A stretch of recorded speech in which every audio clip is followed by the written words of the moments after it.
Hello, my name is Tennyson Stead, and this is the Eight Sided Blog. And I want to talk a little bit about what it is I'm actually trying to achieve with Eight Sided Films right now. Probably the biggest pressure that I receive from the industry at large and from my colleagues over the course of my career is to sell Quantum Theory as a script. And I don't want to do it. I've been really stubborn about this. And there's people in every direction of my life who do not understand why. And I'd like to talk to you about that because it keeps coming up.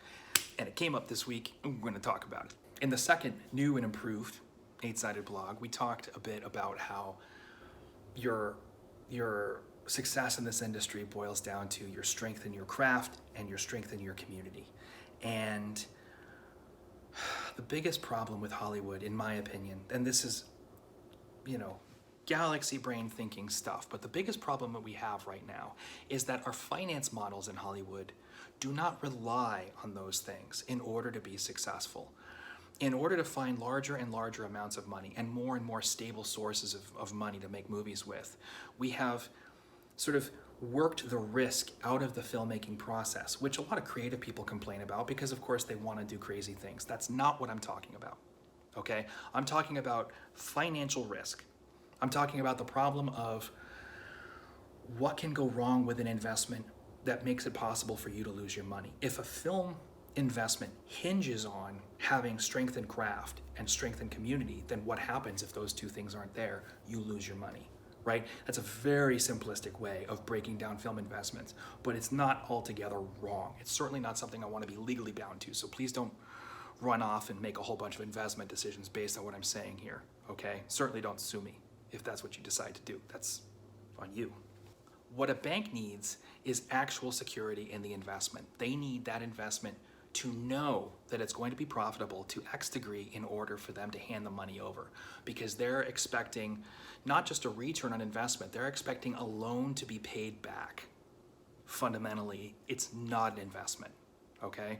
Because they want, at least on paper, for the risk to be eliminated, which means you have to find a way of making money on a movie that doesn't involve selling tickets. You have to find a way to make money on a movie that doesn't involve the audience's response to the quality of the film or their attendance to the film.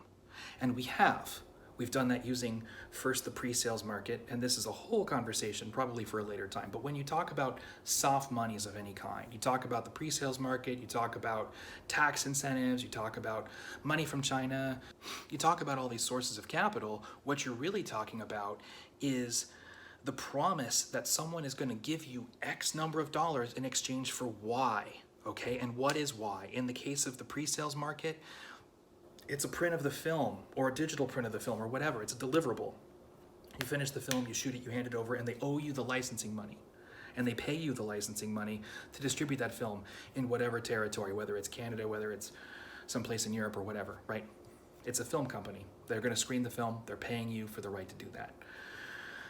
If it's a tax incentive, then they're going to give you that money in exchange for shooting where they are in order to help bring the film industry to Louisiana or Croatia or wherever it is that the tax incentive is coming from, Canada, wherever, right?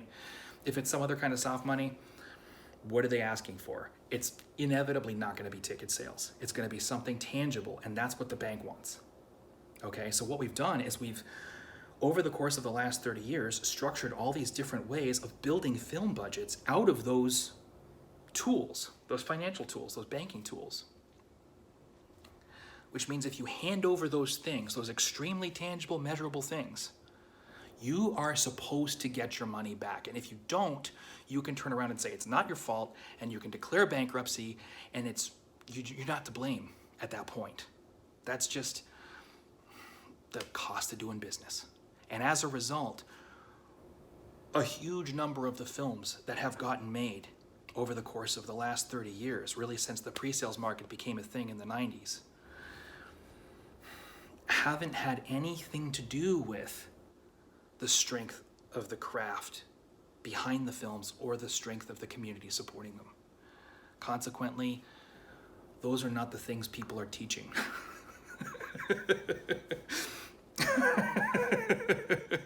And that's the problem with Hollywood.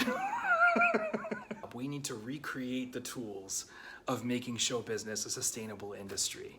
And that is the purpose of Eight-Sided Films. I want to make great movies with a great group of actors for an audience who appreciates it, and I'm going to use all the most basic stuff in order to make these films successful. The beautiful thing about being me in this equation is that nobody's really competing. There's people competing. There's people who know how this is done, most notably Disney, okay? And you look at the history of Disney, and they only make two kinds of investments. They make investments in the strength of their craft. Every time Disney starts to find quality control problems with their productions, they clean house and they fire everybody and they hire a whole new team and they fix it almost, with extreme prejudice, right? And the other thing that they do is invest in their community. The parks are nothing but, they bought real estate to have a place to meet their audience, right? When you really think about it, Disneyland is a place for Walt Disney to share his trains and have some turkey legs with people. That's the whole idea of it, is just a place for everybody to come together and get to know each other a little better and be stronger together, enjoy each other's company. So I can't sit here and say that nobody understands how this works. To make that business model work, there's fundamentally two sides to what I require. On the one hand, I need scalable projects. I need to make sure, as I take films out and build an audience for these films by hitting the festivals and talking to people and, grassroots organizing for ticket sales. Touring, by the way, is as old a concept in entertainment as you're ever going to find. Pretty much from the Middle Ages onward, not from Athens, because in Athens it was the Parthenon, right? That's where you went. It was all very centralized in ancient Greece. But as we got out of the Dark Ages and we started reinvesting in entertainment, you had wagons, you had people going to where the audience was and performing for them, and that's been the way show business has functioned ever since. You look at a band, you look at a comic, by which I mean a comedian, you look at a sports team.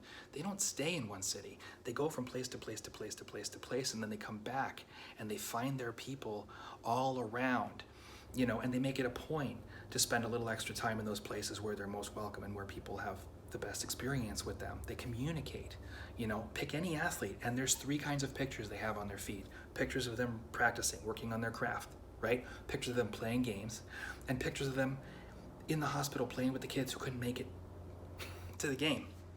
That's the whole thing right there in a nutshell is show business. Okay, that's what we do.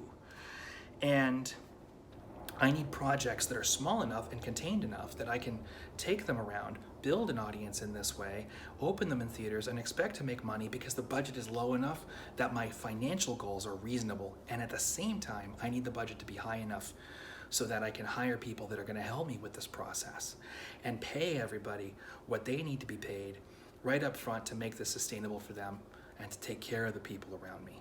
Okay? That's the first thing, is I need the whole thing to be sustainable and scalable financially.